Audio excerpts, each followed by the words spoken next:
Hi friends, എല്ലാവർക്കും നമസ്കാരം. അപ്പോൾ ഇന്ന് കുറച്ചധികം അളവിൽ ക്യാരറ്റ് ഹൽവ ഉണ്ടാക്കുന്നതാണ് കേട്ടോ കാണിക്കുന്നത്. ഇവിടെ ഇപ്പോൾ വിൻ്റർ സീസണാണ്. അപ്പോൾ വിൻ്ററിൽ നല്ല ഫ്രഷ് ആയിട്ടുള്ള ക്യാരറ്റ് കിട്ടും. അപ്പോൾ നമ്മൾക്ക് നാട്ടിലൊക്കെ നല്ല ഓറഞ്ച് കളറിലുള്ള ക്യാരറ്റിൽ കിട്ടുക. ശരിക്കും സീസൺ ആകുമ്പോൾ അത് നല്ല റെഡ് കളറിലുള്ള നല്ല മധുരമുള്ള നല്ല ക്യാരറ്റ് കിട്ടും. അപ്പോൾ അത് വെച്ചിട്ട് ക്യാരറ്റ് ഹൽവ ഉണ്ടാക്കുക എന്ന് പറഞ്ഞാൽ അതിനൊരു പ്രത്യേക ടേസ്റ്റാണ്. പിന്നെ നല്ല മധുരമുള്ള ക്യാരറ്റ്, നല്ല ഫ്രഷ് ആയിട്ടുള്ള ക്യാരറ്റ് വെച്ചിട്ട് നമ്മൾ ഉണ്ടാക്കുമ്പോൾ വളരെ കുറഞ്ഞ അളവിലേ നമുക്ക് പഞ്ചസാരയൊക്കെ ചേർക്കേണ്ടി വരുള്ളൂ. അപ്പോൾ നമുക്ക് കണ്ടു നോക്കാം എങ്ങനെയാണ് ഉണ്ടാക്കുന്നതെന്ന്. നമ്മുടെ ചാനൽ സബ്സ്ക്രൈബ് ചെയ്യാത്തവരുണ്ടെങ്കിൽ സബ്സ്ക്രൈബ് ചെയ്യാനും ഫോളോ ചെയ്യാനൊന്നും മറക്കണ്ട കേട്ടോ. അപ്പോൾ ഇത് 2 കിലോ ക്യാരറ്റ് നന്നായിട്ട് അതിൻ്റെ തൊലിയൊക്കെ കളഞ്ഞ് കഴുകി വൃത്തിയാക്കി വെച്ചതാണ് കേട്ടോ. ഇത് നല്ല കളറ് കണ്ടില്ലേ, അതേപോലെ തന്നെയാണ് നല്ല മധുരമായിരിക്കും. ഇത് വെറുതെ കഴിക്കാൻ നല്ല ടേസ്റ്റാണ്. അപ്പോൾ ഇതിന് മുന്നേ ഞാൻ ക്യാരറ്റ് ഹൽവ ഉണ്ടാക്കുന്നത് 1-2 പ്രാവശ്യം ഞാൻ വീഡിയോ അപ്ലോഡ് ചെയ്തിട്ടുണ്ട്. അപ്പോൾ ഒരു 2-3 വർഷം മുന്നേ ഞാൻ ഒരു വീഡിയോ അപ്ലോഡ് ചെയ്തിട്ടുണ്ട്. അത് വളരെ ഈസി ആയിട്ട് ക്യാരറ്റ് ഹൽവ ഉണ്ടാക്കുന്നതാണ്. അപ്പോൾ ഇത് കുറച്ച് ട്രഡീഷണൽ സ്റ്റൈലിലാണ് ഇതുണ്ടാക്കുന്നത്. അപ്പോൾ അതിൻ്റെയൊക്കെ ലിങ്ക് ഞാൻ താഴെ കൊടുക്കാം കേട്ടോ, കാണാത്തവരൊന്ന് കണ്ടു നോക്കിക്കോളൂ. ഈ ക്യാരറ്റ് ഒന്ന് ഗ്രേറ്റ് ചെയ്തെടുക്കണം. അപ്പോൾ ഇതാ ഗ്രേറ്റ് ചെയ്തെടുത്തിട്ടുണ്ട്. അപ്പോൾ നിങ്ങൾ ആദ്യമായിട്ട് ഉണ്ടാക്കുന്നവരാണെങ്കിൽ ഒരു 1/2 kg എടുത്തിട്ട് ഗ്രേറ്റ് ചെയ്തിട്ട് ഉണ്ടാക്കി നോക്കുക കേട്ടോ. ആദ്യം തന്നെ കുറേ എടുത്തിട്ട് ഉണ്ടാക്കി നോക്കരുത്, അപ്പോൾ ഉണ്ടാക്കി കഴിഞ്ഞാൽ ശരിയാവില്ല. അപ്പോൾ ഇതാ ഈ ഒരു ഗ്രേറ്ററിലാണ് ഞാൻ ഗ്രേറ്റ് ചെയ്തെടുത്തത്. ഈ ഗ്രേറ്ററിൻ്റെ ഹോൾസ് കണ്ടില്ലേ, അത് ഒരു സൈഡിൽ ചെറിയ ഹോൾസും മറ്റേ സൈഡിൽ കുറച്ച് വലിയ ഹോൾസുമാണ്. അപ്പോൾ നിങ്ങൾക്ക് ഇതിൽ ഏതിൽ വെച്ചിട്ട് വേണമെങ്കിൽ ഗ്രേറ്റ് ചെയ്യാം. അപ്പോൾ ചെറിയ ഹോൾസിലാവുമ്പോൾ കുറച്ച് ടൈം എടുക്കും, വലിയ ഹോൾസിലാവുമ്പോൾ പെട്ടെന്ന് ഗ്രേറ്റ് ചെയ്തെടുക്കാൻ പറ്റും. അപ്പോൾ ചെറിയ ഹോൾസ് ആവുമ്പോൾ പിന്നെ അതേപോലെ പെട്ടെന്ന് ക്യാരറ്റ് വെന്ത് കിട്ടുകയും ചെയ്യും. അപ്പോൾ നമുക്ക് ഇഷ്ടമുള്ള ഹോളിൽ വെച്ചിട്ട് ഇത് ഗ്രേറ്റ് ചെയ്തെടുക്കാവുന്നതാണ്. ഇനി നമുക്കിത് ഉണ്ടാക്കാം. അപ്പോൾ അതിന് വേണ്ടിയിട്ട് കുറച്ച് വലിയ കടായിയാണ് വേണ്ടത്, 2 കിലോ ഒക്കെ ഉണ്ടാക്കുമ്പോൾ കേട്ടോ. അപ്പോൾ സാധാരണ കുറച്ച് അളവിൽ ഇപ്പോൾ 1/2 കിലോ ഒക്കെ ഉണ്ടാക്കുമ്പോൾ സാധാരണ ചെറിയ കടായി മതി. ഇതിലേക്ക് 2 ടേബിൾ സ്പൂൺ നെയ്യാണ് ഒഴിക്കുന്നത്. അപ്പോൾ ഞാനിപ്പോൾ എടുത്ത കടായി എന്ന് പറഞ്ഞു കഴിഞ്ഞാൽ സാധാരണ ഞാൻ കറികളൊക്കെ ഉണ്ടാക്കുന്ന കടായി നിങ്ങൾ വീഡിയോയിൽ കാണാറില്ലേ, ആ ഒരു കടായി തന്നെയാണ്. അപ്പോൾ അത് അത്ര ഭയങ്കര വലുപ്പമുള്ള ഒരു കടായി അല്ല. അപ്പോൾ അത് ഞാൻ 2 പ്രാവശ്യമായിട്ടാണ് ക്യാരറ്റ് ഇതിലേക്ക് ഇട്ട് കൊടുക്കുന്നത് കേട്ടോ. ആദ്യം ഇതിൻ്റെ പകുതി ഇട്ടു, പിന്നെ ബാക്കി പകുതി ഞാൻ ഈ ക്യാരറ്റ് ഒന്ന് ആ വെള്ളമൊക്കെ ഒന്ന് റിലീസാവില്ലേ, അപ്പോൾ അതൊന്ന് ചുങ്ങി വരും. ആ ചുങ്ങി വരുമ്പോൾ ബാക്കിയുള്ള ക്യാരറ്റും കൂടി കണ്ട് ഇട്ട് കൊടുക്കുകയാണ് ചെയ്യുന്നത്. ഈ ക്യാരറ്റും നെയ്യും കൂടി നന്നായിട്ടൊന്ന് മിക്സ് ചെയ്യുക. ഇപ്പോൾ ഫ്ലെയിം ഒന്ന് കൂട്ടി വയ്ക്കുക കേട്ടോ. ഇതിലേക്ക് ഞാനിപ്പോൾ 1 ടേബിൾ സ്പൂൺ നെയ്യും കൂടി ചേർത്തിട്ടുണ്ട് കേട്ടോ. ഇതും കൂടി ചേർത്തിട്ട് ഒന്ന് വഴറ്റണം. ഈ നെയ്യിൽ ക്യാരറ്റ് ഒന്ന് നന്നായിട്ടൊന്ന് വഴറ്റുക. ഇതിപ്പോൾ 2 കിലോ ക്യാരറ്റ് വെച്ചിട്ടാണ് നമ്മൾ ഉണ്ടാക്കുന്നത്. പക്ഷേ ഇതിലേക്ക് വളരെ കുറച്ച് നെയ്യ് വേണ്ടു കേട്ടോ. ഒരു 3-4 ടേബിൾ സ്പൂൺ നെയ്യ് മാത്രമേ ഇതിൽ യൂസ് ചെയ്യുന്നുള്ളൂ, അത്രേ ആവശ്യമുള്ളൂ. ഈ നെയ്യിൽ ഇത് നന്നായിട്ടൊന്ന് വഴറ്റണം. അതിൻ്റെ ഒരു ക്യാരറ്റിൻ്റെ റോ ടേസ്റ്റൊക്കെ ഒന്ന് മാറണം. പിന്നെ അതൊന്ന് ചുങ്ങി വരും, അതിലത്തെ ആ വെള്ളമൊക്കെ ഒന്ന് വറ്റി വരും. ഇതിലേക്ക് ഒരു ലേശം ഉപ്പ് ചേർക്കുക. നമ്മൾ മധുരം ഉണ്ടാക്കുമ്പോൾ കുറച്ച് ഉപ്പ് ചേർക്കുമല്ലോ, അത്രയും ചേർത്താൽ മതി, അധികമൊന്നും വേണ്ട. അപ്പോൾ ഈ ക്യാരറ്റും നെയ്യും കൂടിയിട്ട് ഒരു 10 മിനിറ്റ് ഞാൻ വഴറ്റിയിട്ടുണ്ട് കേട്ടോ. ഏതാണ്ട് ഒരു മീഡിയം ഫ്ലെയിമിൽ വെച്ചിട്ട്.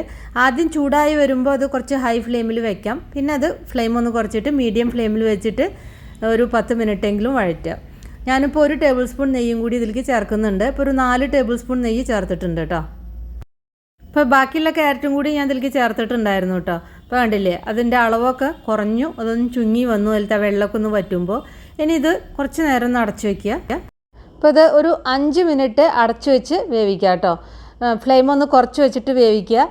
ഇടയ്ക്ക് വെച്ചിട്ടൊന്ന് ഇളക്കണം, അല്ലെങ്കിൽ ക്യാരറ്റ് അത് അടി പിടിക്കാനുള്ള ചാൻസ് ഉണ്ട് വെള്ളം വറ്റുമ്പോൾ.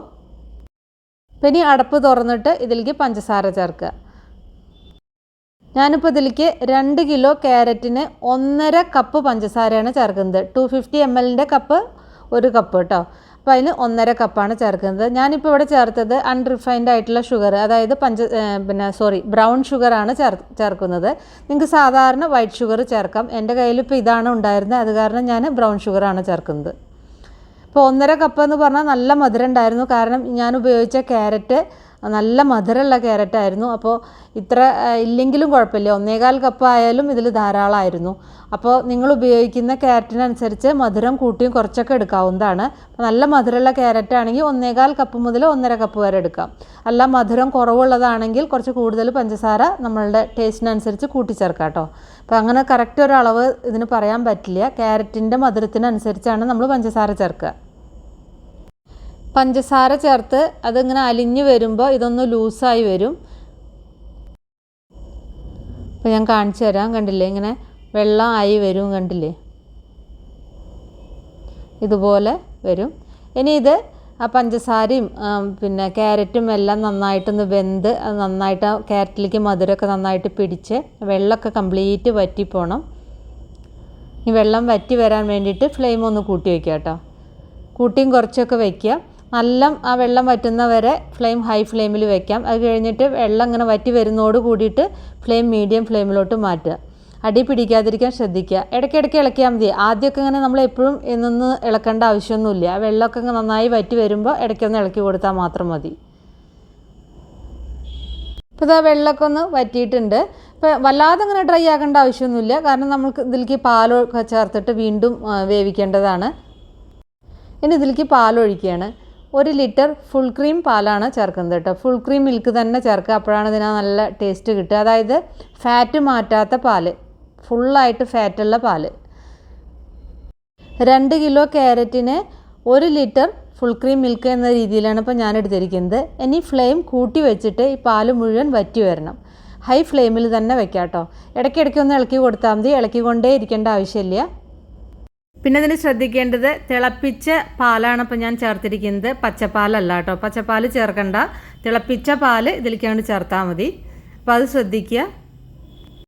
പാല് തിളപ്പിക്കാതെ നമ്മൾ ഇതിലേക്ക് ഡയറക്റ്റായിട്ട് ചേർത്താൽ അത് പെട്ടെന്ന് ഇങ്ങനെ പിരിഞ്ഞ പോലെ ആയി മാറും. അപ്പോൾ അതാവാതിരിക്കാൻ വേണ്ടിയിട്ടാണ് തിളപ്പിച്ച പാൽ തന്നെ ചേർക്കണമെന്ന് ഞാൻ പറയുന്നത് കേട്ടോ. അപ്പോൾ കണ്ടില്ലേ, പാല് ഏതാണ്ടൊക്കെ ഇങ്ങനെ വറ്റി വരാൻ തുടങ്ങിയിരിക്കുന്നു. അപ്പോൾ നല്ല ഹൈ ഫ്ലെയിമിൽ തന്നെ വയ്ക്കുക. അങ്ങനെ ആകുമ്പോൾ അത് പെട്ടെന്ന് വറ്റി വരും. അപ്പോൾ കണ്ടില്ലേ, പാല് വറ്റി വന്നു. ഇപ്പോൾ ഏതാണ്ട് 1 മണിക്കൂർ കഴിഞ്ഞപ്പോൾ ഇതാണ് ഇതിൻ്റെ ഒരു പാകം. കണ്ടില്ലേ, ഏതാണ്ട് ആ പാലൊക്കെ നന്നായിട്ട് വറ്റിയിട്ടുണ്ട്. ഇനി കുറച്ചും കൂടി ഒന്ന് വറ്റി വരാണ്ട്. ഇപ്പോൾ കറക്റ്റായിട്ട് എല്ലാ പാലൊക്കെ കംപ്ലീറ്റായിട്ട് വറ്റി വന്നിട്ടുണ്ട്. അപ്പോൾ ഇതാണ് കേട്ടോ ഇതിൻ്റെ ഒരു പാകം വരുന്നത്. നമ്മൾ ഫുൾ ക്രീം മിൽക്ക് ഉപയോഗിക്കുമ്പോൾ പിന്നെ നമ്മൾ കൂടുതൽ നെയ്യൊന്നും ചേർക്കേണ്ട ആവശ്യമില്ല. ആ കറക്റ്റ് അത് വറ്റി വരുമ്പോഴും അതിന് കുറച്ചൊരു നെയ്യൊക്കെ ഇതിലേക്ക് വരുന്നുണ്ട്. കണ്ടില്ലേ, നല്ലൊരു ഷൈനിങ്. അപ്പോൾ ഇത്രയേ വേണ്ടൂ. ഇനി നമ്മളിതിൽ നെയ്യൊന്നും കൂടുതൽ ചേർക്കേണ്ട ആവശ്യമില്ല. അപ്പോൾ എനിക്കിപ്പോൾ ആകെ മൊത്തം സമയമെടുത്തത് 1.25 മണിക്കൂറാണ് കേട്ടോ. അപ്പോൾ നിങ്ങളിപ്പോൾ ഇത് 1/2 കിലോ ഒക്കെ വെച്ചിട്ട് ഉണ്ടാക്കുമ്പോൾ ഏതാണ്ട് ഒരു 50 മിനിറ്റ് അല്ലെങ്കിൽ ഒരു മണിക്കൂറൊക്കെ എടുക്കുള്ളൂ, കുറച്ച് അളവിൽ ഉണ്ടാക്കുമ്പോൾ. ആ പാലൊക്കെ നമ്മൾ ഒഴിച്ചതൊക്കെ കംപ്ലീറ്റ് വറ്റി വരണം, അത്രയേ ഉള്ളൂ. ഇനി അവസാനം ഇതിലേക്ക് കുറച്ച് ഏലക്കാപ്പൊടി ചേർക്കുക. ഒരു 3-4 ഏലക്ക പൊടിച്ചത് ചേർത്താൽ മതി കേട്ടോ, അധികം ചേർക്കണ്ട. പിന്നെ ഞാൻ പൊതുവേ ഇതിൽ അധികം ഇങ്ങനെ ഏലക്കപ്പൊടി ചേർക്കാതെയാണ് സാധാരണ ഉണ്ടാക്കാറ്. ഞാനിപ്പോൾ വീഡിയോയുടെ ആവശ്യത്തിനായിട്ട് മാത്രമാണ് ഏലക്കപ്പൊടി ചേർത്തത്. അപ്പോൾ ഏലക്കപ്പൊടി ഇല്ലെങ്കിലും ഇതിനൊരു പ്രത്യേക ടേസ്റ്റാണ്. അപ്പോൾ ഏലക്കപ്പൊടി ഓപ്ഷനിലാണ്. പിന്നെ ഇതിലേക്ക് നട്ട്സാണ് ചേർക്കുന്നത്. 1 പിടി കാഷ്യൂ, 1 പിടി ബദാം ഒന്ന് സ്ലൈസ് ചെയ്തിട്ട് ഇതിലേക്ക് ചേർക്കുക. അതൊക്കെ നമ്മളുടെ കയ്യിൽ എത്രയാണ് ഉള്ളതെങ്കിൽ അതിനനുസരിച്ച് ചേർത്താൽ മതി. അതിന് പ്രത്യേകിച്ച് ഒരളവൊന്നുമില്ല. കാഷ്യൂ മാത്രമായിട്ടും ചേർക്കാം, അല്ലെങ്കിൽ ബദാം മാത്രമായിട്ടും ചേർക്കാം. എന്താണ് നമ്മുടെ കയ്യിലുള്ളതെങ്കിൽ അത് മാത്രം ചേർത്താലും മതി കേട്ടോ. പിന്നെ ഒരു പ്രധാന കാര്യം എന്താണെങ്കിൽ നമ്മൾ ആ പഞ്ചസാരയും പിന്നെ ക്യാരറ്റും കൂടിയിട്ട് നന്നായിട്ട് ചേർത്തിട്ട് വെന്ത് വെള്ളമൊക്കെ വറ്റിയിട്ട് പാലൊഴിക്കുന്ന ആ സമയത്ത് പാലിന് പകരം നിങ്ങൾക്ക് വേണമെങ്കിൽ ഖോയ ചേർക്കാം. ആ പാലൊഴിക്കുന്ന സ്റ്റേജിൽ ഖോയ ചേർത്തിട്ട് മിക്സ് ചെയ്യാം. അപ്പോൾ ഖോയ പുറത്തുനിന്ന് വാങ്ങിക്കാൻ കിട്ടും. ഖോയ എന്ന് പറഞ്ഞാൽ ഈ പാല് വറ്റിച്ചിട്ട് അതിങ്ങനെ കട്ടിയിൽ ഉണ്ടാക്കുന്ന ഒരു സംഭവമാണ്. അതിങ്ങനെ പൊടിച്ച് ചേർത്താൽ മതി. അത് എപ്പോഴെങ്കിലും സമയം കിട്ടുകയാണെങ്കിൽ ഞാൻ ഖോയ ഉണ്ടാക്കുന്നത് കാണിക്കാം. കുറച്ച് സമയം എടുത്തിട്ട് ഉണ്ടാക്കുന്ന ഒരു സംഭവമാണത്. ഖോയ ശരിക്കും മാർക്കറ്റിൽ വാങ്ങിക്കാൻ കിട്ടും. അപ്പോൾ പാലിന് പകരം നിങ്ങൾക്ക് ഖോയ ചേർത്തിട്ട് മിക്സ് ചെയ്തിട്ട് ഉണ്ടാക്കാം കേട്ടോ. അപ്പോൾ കുറച്ചും കൂടി എളുപ്പമാണ്, വേഗം പണി കഴിയും. പാലാകുമ്പോൾ കുറച്ച് ടൈം എടുക്കും. ഇനി അവസാനം ഇതിലേക്ക് ഞാൻ കുറച്ച് ഡ്രൈ കോക്കനട്ട് ഫ്ലേക്സ് ആണ് ചേർക്കുന്നത്. അതായത് കൊപ്രയല്ലേ, അതിൻ്റെ ഫ്ലേക്സ് വാങ്ങിക്കാൻ കിട്ടുന്നതാണ്, അതാണ് ഞാൻ ചേർത്തത്. അല്ലെങ്കിൽ നിങ്ങളുടെ കയ്യിൽ കൊപ്ര ഉണ്ടെങ്കിൽ അതിൻ്റെ ഫ്ലേക്സ് ചേർത്താൽ അത് തികച്ചും ഓപ്ഷണലാട്ടോ. ഞാൻ എല്ലാ പ്രാവശ്യം ഉണ്ടാക്കുമ്പോൾ ഇതൊന്നും ചേർക്കാറില്ല. അപ്പോൾ ഇന്ന് വീഡിയോ എടുക്കുക കാരണം ഇതിൽ ഏതെങ്കിലും ഒന്ന് നമ്മുടെ കയ്യിലുണ്ടെങ്കിൽ അത് മാത്രം ചേർത്താലും മതി. ചേർക്കുമ്പോൾ ഒരു ടേസ്റ്റാണ്. അപ്പോൾ അതും കൂടി ചേർത്ത് മിക്സ് ചെയ്യുക. അപ്പോൾ അത്രയേ ഉള്ളൂ. അപ്പോൾ നല്ല ടേസ്റ്റുള്ള ക്യാരറ്റ് ഹൽവ റെഡിയായി. അപ്പോൾ നിങ്ങൾ ഉണ്ടാക്കി നോക്കുക. അതുപോലെ വീഡിയോ ഇഷ്ടമായാൽ ഒന്ന് ഷെയർ ചെയ്യണേ.